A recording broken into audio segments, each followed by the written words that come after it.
Hey, we made it to episode 45. 45. That sounds so musical. Yeah. And another prodigal music listener is back. Jim Babwe has found us again, and he has found something very interesting that I think you'll find very interesting as well. So I will say no more. Take it, Jim. Thank you, thank you, thank you. $1 for every album. So I picked up 16. I'll just go through them real quick and then I'll go into detail with a couple of them, with a few of them. We have Bob Dylan, Times They Are Changing. We have Bob Dylan, Highway 61 Revisited. We have the first album by Cream, Fresh Cream. We have some John Lee Hooker. We have some more John Lee Hooker. We have Albert King, J.J. Cale, Leon Russell. Whoa. The Ventures. Here we go.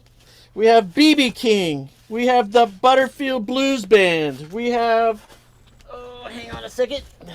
I already want to drive to Encinitas. Oh, check this out. We got the Super Session, Mike Bloomfield, Al Cooper, and Stephen Stills.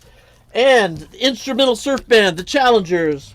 And we have, from the GI Blues, Mr. Elvis Presley. Now, the covers on these, this one's not too bad. Let's see the light. There we go. That's better. The covers on these aren't too bad. But every one of these records is in really good shape. I mean, really good shape. I did a little homework on a couple of the Bob Dylan albums and found out that I can't remember whether it was this one or Highway 61 Revisited. Record companies sell the rights to duplicating records. They repress them and reissue them and stuff like that.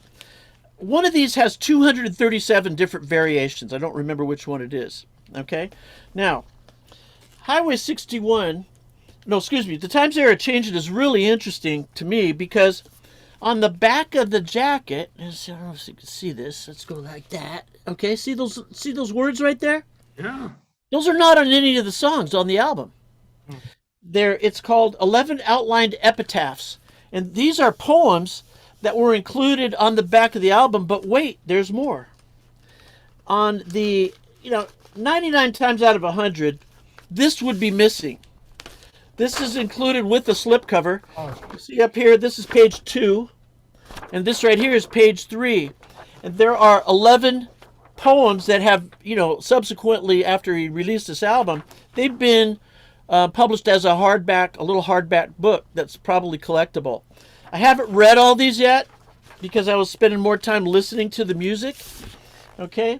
The Times They Are Changing, Ballad of Hollis Brown, With God on Our Side, One Too Many Mornings, North Country Blues, Only a Pawn in Their Game, Boots of Spanish Leather, When the Ship Comes In, The Lonesome Death of Hattie Carroll, and Restless Farewell. Those are the cuts on that one. There's 10, and then 11 poems that come with the record. Highway 61 Revisited. I'll tell you what, this was like a nostalgic trip back to high school. Oh, by the way, the original release on the Times They Are Changing, 1964. This is a repress. So I couldn't help thinking that when I pulled the record out, there's a little dust on it. That dust is over 50 years old. Okay? That's 50-year-old dust right there. So same thing with this one. Highway 61 Revisited. Man, so many good songs on this. I wasn't a huge Bob Dylan fan as a kid. I was more of a Beatles fan, Rolling Stones. Like a Rolling Stone, Tombstone Blues, great song. It takes a lot to laugh. It takes a train to cry. I still don't understand why the train is crying. From a Buick 6, Ballad of a Thin Man. Something is happening here, and you don't know what it is, do you, Mr. Jones? Do you? Well, Mr. Jones may or may not. If you go to Counting Crows, they would have a whole other response to that. That'd be Mr. Jones and me. Maybe they had to put the switch on that. Queen Jean, Approximately. I hadn't heard that song for 50 years or so. Highway 61 Revisited, just like Tom Thumb's Blues and Desolation Row. There you go. So, we have 2 vintage Bob Dylan albums. We have Fresh Cream. It's around here somewhere. But the Fresh Cream album, that was the first album by Cream, and we had Ginger Baker, Jack Bruce, and a guy named Eric Clapton. So, the idea that those guys once made a couple albums together is pretty amazing. I saw Eric Clapton once at the Orange County Fairgrounds, and it made me angry because he made playing guitar look really easy. I mean, just kind of like, okay, this is what I was born to do. It's so easy. Like, you can do this. No, you can't. Not without a lifetime of practice. So I will save the John Lee Hooker stuff for next time. Any questions? Where's the store? It's not a store. It was a yard sale over on Cerro Avenue, right up the street. Yard sale. $1 for each one of these. Now, I looked up on Discogs, what generally the sales go for. And the people who buy records generally are the collectors. They really want everything in mint condition. Okay? They do.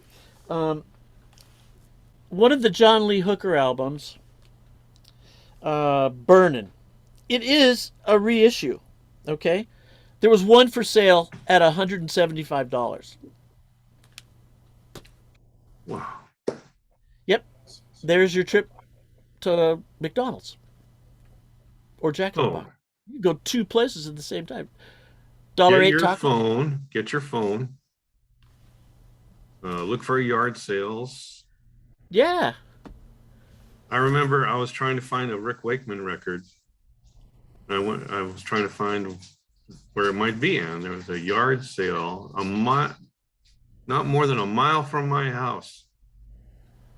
It was just a house, and you go in the back of the garage, and a little milk crate of records, and there they were, $1 each. Rick Wakeman got a couple of his two best records, and I only bought them because my sister gave me a record player, and I had to have something to play on it. And I didn't have those downloaded already, but I downloaded them later. So I think Jim has really hit upon something important here. By the way, Yard sales. Oh, yeah. What can you find? I've been a crate digger for a long time. We have great thrift stores down here, too. Yeah, especially the underwear. I wanted to dovetail off what you said about Clapton, though. I've always felt the same about Santana, that he's got to be an alien from outer space, because no human could make guitar that playing that good look so easy. I got to see him at Hospitality Point in San Diego, right behind one of the big hotels there. And my girlfriend at the time bought us front row seats. Ooh, nice. And Otmar Liebert was the opening act. Oh, my God. Yeah. And I'll tell you what, Santana moved the audience with his instrument. I mean, it was really powerful. Yeah.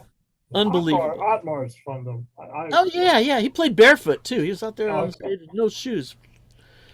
Anyway. It was kind of a chilly night. This is turning into a Santana episode. Yeah. It'll be okay. We all have Santana memories. I remember going to the Greek, seeing Santana with Los Lobos. Oh, Los Lobos. Yeah, they're great.